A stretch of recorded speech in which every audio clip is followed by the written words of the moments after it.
I recommended this film to everyone on YouTube, my friends, my family, so I think it's about time I review Behind the Mask, The Rise of Leslie Vernon. It's about goddamn time.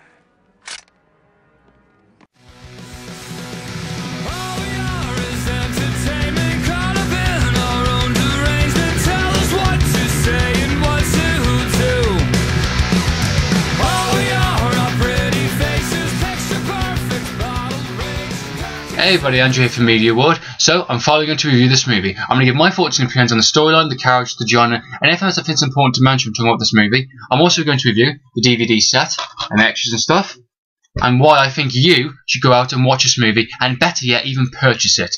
So, this is my review on Behind the Mask, The Rise of Leslie Vernon. The boy murdered Silas, buried his body in the fields, and dragged Molly from the house, hanging her in the farm's apple orchard. The storyline for this movie is absolutely fantastic and unbelievably original. Imagine a world where all these legendary slashers like Jason, Freddy, Chucky, Michael Myers all coexist within the same world. Well, there's a new rising serial killer. His name is Leslie Vernon, and basically the film follows him with a documentary film crew, and we find more insight into that person and why he does what he does. And it's that incredibly simple, unbelievably. I really love this movie and what it had to offer into the horror genre, into the kind of, I suppose, found footage in a sense. It's got a kind of elements to it. The storyline, I think, is absolutely brilliant. I really love this movie. And if you actually watch this movie and you can actually watch from start to finish, you can see why I really appreciate it and what it offers to an existing audience. This movie, from my opinion, falls into the lines of The Cabin in the Woods and Dale and Tucker versus Evil. Those type of movies, you know, it does something quite original, something fresh that I really like to see in a movie.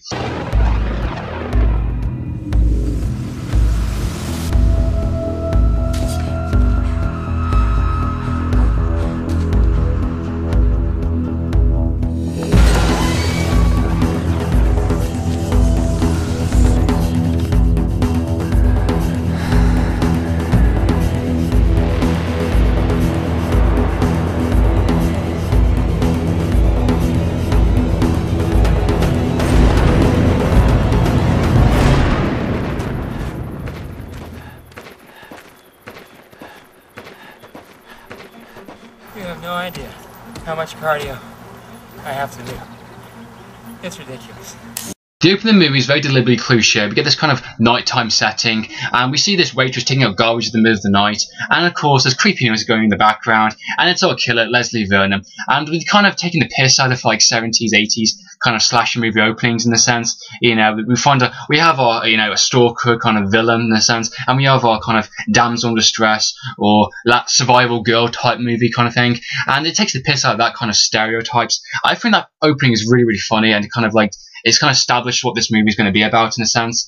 And then we quickly get to our main titles. Then it cuts to a movie documentary crew, which we have our rookie kind of reportist. I think her name is Tyler, that is doing a documentary on these kind of supernatural killers like, you know, Freddy, Jason, you know, etc, etc.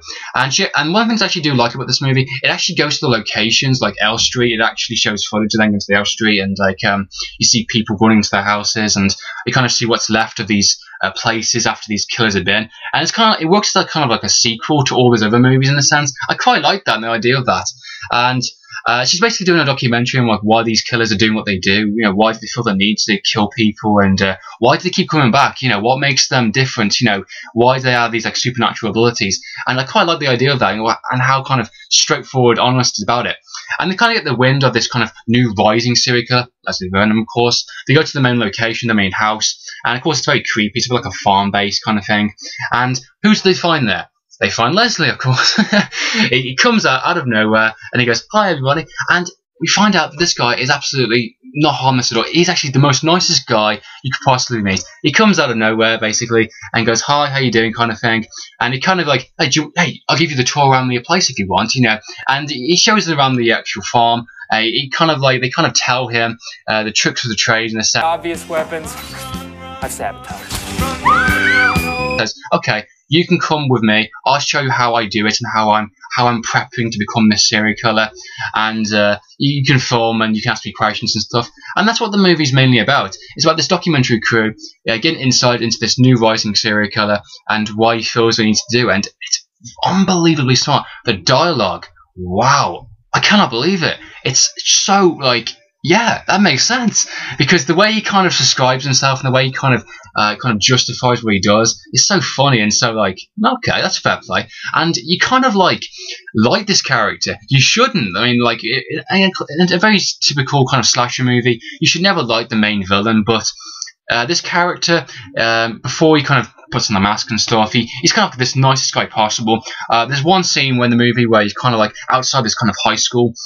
He's got the camera crew in the background, and he's kind of saying like, you can't just pick anyone to be the main girl in a typical slasher movie. You need a supporting cast also. You need a main girl. You need a virgin, which it seemed to be a typical in the 70s and 80s, and you need a supporting cast like the douchies, the sluts and stuff to get killed off quite quickly. So a couple get killed off, and it's kind of scaring her, and they kind of foreshadow and prep her to become this kind of legend, and it kind of means something later on. I really love the idea of that, and he's kind of talking about it in the sense of like, he goes to this high school course and he just picks those loads and goes there, she's a virgin kind of thing, and he's kind of like, how did you know that? And it's unbelievably funny. There's another scene where he's kind of like he goes to this kind of other serial killer's house, and they're kind of like buddies in the sense, That boy, he's going to be the best yet. Everybody thinks we just wake up one morning and start obsessing about a girl and start stalking her, killing everybody that gets in the way. That does seem to happen a lot with you guys. He goes to the house, and he's kind of like they're prepping each other, because this guy, he's kind of mentoring him in a sense. He's kind of giving him his kind of how he did it back in the day, and kind of teaching him the ways of how he did it and all that stuff, and he's kind of monetizing himself in a sense.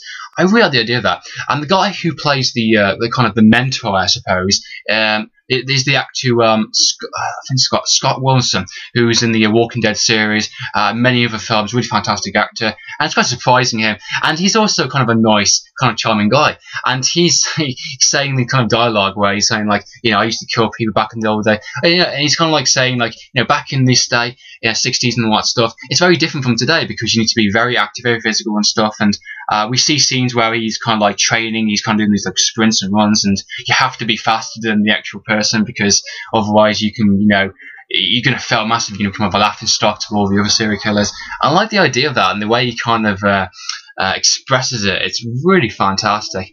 Now, what the movie does in kind of like technical sides, the movie is mainly done in kind of the kind of a found footage, shaky cam style. It's done via from a camera. This kind of documentary crew, this cameraman is doing this camera and he's actually filming it, but it also switches to a kind of stereotype, kind of cheesy movie format, which is actually really funny, really fantastic. There's a scene where he's in the library and he's picked his kind of main, survival girl in a sense, and he's kind of prepping, what he's going to do. He's got his costume on, he's ready to go, and he's kind of saying, okay, I'm gonna put this kind of newspaper on the side there. She's gonna read it, and she's gonna ask the librarian what this album is, and like he's kind of kind of prepping himself and kind of like giving this kind of false legend to this game, the main victim girl, and then he goes like, okay, everyone's ready, okay, let's do this, and then switches to movie format, which it goes to the main kind of survival girl, and it kind of like this, they tell the legend of this kind of Leslie Vernon and all that stuff, and of course he appears himself, and it's just really funny. The film is really black comedy-esque style. It's a very serious kind of horror, but it's also a very dark humor, which I don't think everyone's going to like, but I think it's absolutely hilarious. If you can get the jokes, if you're a horror fan and you've seen enough horror movies, you will love what they kind of reference and what they kind of take the piss off in terms of stereotypes and cliches and stuff. Fantastic, absolutely fantastic. It's got that kind of like, Friday the 13th feel in a sense, but like obviously a bit more of a darker comedy-esque to it. Really fantastic. I really love the storyline, I really love the dialogue in this movie, and I really like what it has to offer existing horror fans, and it's just done really, really well. I'm really impressed. My allegedly ancestral home. There are 11 exits from the first floor. I really like the mythology also, and the kind of representations also in this movie. Leslie and how he kind of expresses himself about being this killer and stuff is really interesting. He kind of says in one scene where he's kind of like, and all that to be good, there has to be evil, and he's kind of saying this is a natural order of things. There has to be this in order to be another thing, and he's seeing itself as a public service. This has to happen. I have been chosen as a higher kind of entity in a sense to carry on this kind of series of work, and I really like the idea of that, and how he kind of sees himself as honoured to be part of that kind of good versus evil type thing. I like the idea of that, and it kind of gives a bit more meaning to this kind of slasher movie. Really fantastic. And we also, as a typical kind of slasher movie, there's always a nemesis. There's always a person which is trying to find Leslie, who's been tracking him down for ages, and that is Rob Lingland's character. You have no idea who you're dealing with. So how will this play out? How will this work? You won't like what you see. I promise you that. This is like my Christmas. I'm so happy. He's kind of like the kind of a similar character, kind of the Halloween, the kind of the doctor that's chasing down Michael Myers. He's kind of a similar character to him in a sense. He's been studying him, he's been following him all down the country. He knows what he is, and he's gonna take him down. And Robert Englund in this movie is absolutely fantastic. He's like deadly serious. So, I understand you've been talking about Leslie Vernon and stuff. He's not a man. He's pure evil, and do not believe his lies and stuff. He gives up his profession, and all that stuff. I really like the idea of that, and what it has to link into a typical slasher movie and all that stuff. Really funny. I like the idea, like once he has that kind of follow onto that, he's kind of really excited because everything's falling into place, and the last kind of like half an hour he's kind of prepping for that big finale in a sense, the big kind of showdown with these of course these typical teenagers going into this bar, and they're going to have drugs, they're going to drink, they're going to have sex and stuff, and it kind of like he's kind of doing this like one last kind of like prepping. He tells us, like, he's in the chair, he's doing like the last kind of documentary kind of interview, and he's saying how this kind of last scene's going to go, and he's prepped things to kind of already pre-set up kind of stuff, in a sense. He's put weapons deliberately in a barn. He's going to deliberately do this and this and this to scare the main person. Love the ideas of that. Really fantastic. Storyline, I think, is just amazing. Dialogue's amazing. The director, Scott, he wrote, directed, and produced this movie. This was his baby project, in a sense, one of his first major movies, and he did a really fantastic job.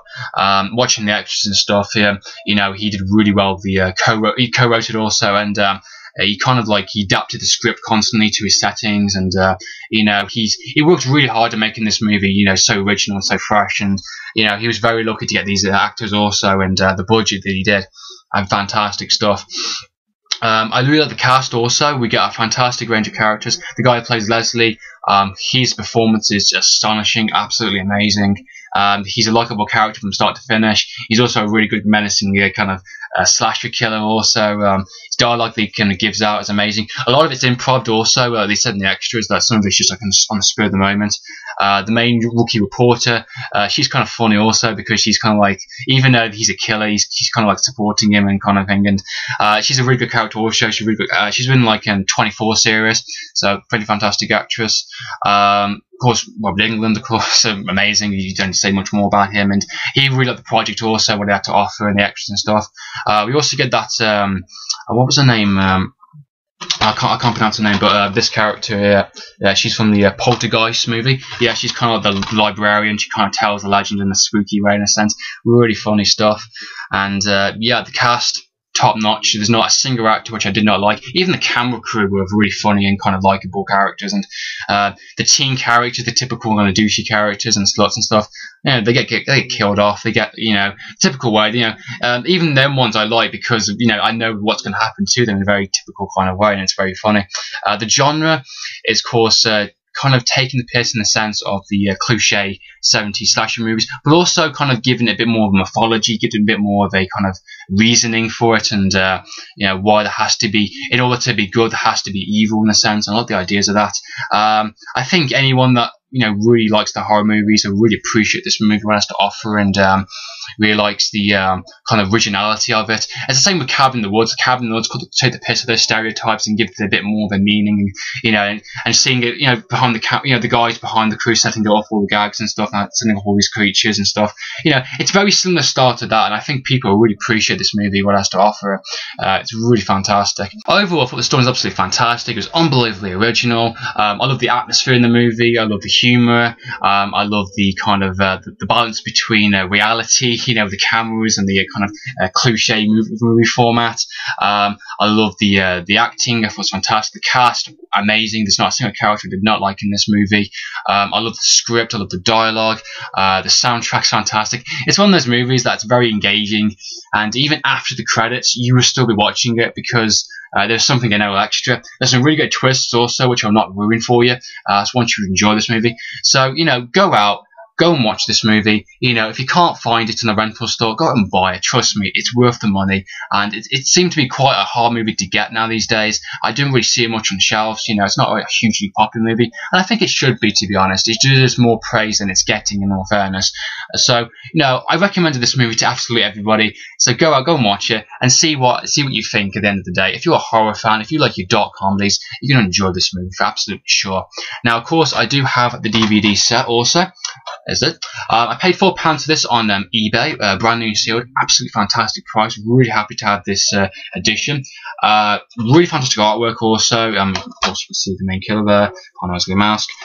You get a couple of characters at the top. You get Friday the 13th meets Man Bite Dog, an official offbeat jam. That's a pretty good way to sum the movie up, and of course you get the tagline on the bottom there. The movie is a 15. It's not massively violent also, which is one of the good things about it. Just because it's a slasher movie, it doesn't have to be massively guts and typical kind of blondes, getting ripped off and stuff. It's not about that. It's about the kind of process and the kind of how it's made and stuff. I like the idea of that. There's the back there. You get some of the cast. The extras, wow, unbelievably. Now, guess how much worth of extras on this disc? 158 minutes worth of extras. That's longer than the film, for God's sake. There is a lot of great extras in this movie. The movie is 87 minutes, and the extras is 118 minutes. Unbelievable. You get an audio commentary from all the characters, from all the cast and stuff, and directors and stuff. You get the making behind the mask, you get the cast behind the mask, you get deleted and extended scenes, which actually are really fantastic, really interesting. And so much I would actually like to see back in the movie, to be honest, because those scenes actually do really work, and they just kind of further kind of character development and extra scenes with with the cast pretty much, and you get a couple of little additional scenes with Robert Englund's character, really fantastic. You get trailers, there's a CD-ROM, you get to see the script and you can actually read it and stuff.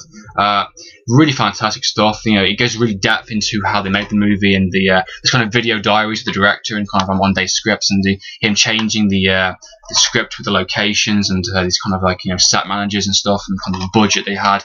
Really fantastic. Watching the extras, I really appreciate the kind of the length they went to this movie, and they had a lot of help from friends and family, and I really like the idea of it. It's a proper kind of independent kind of this is going to make a good movie, and they did deliver something really fantastic, something so special, and I really love watching this movie.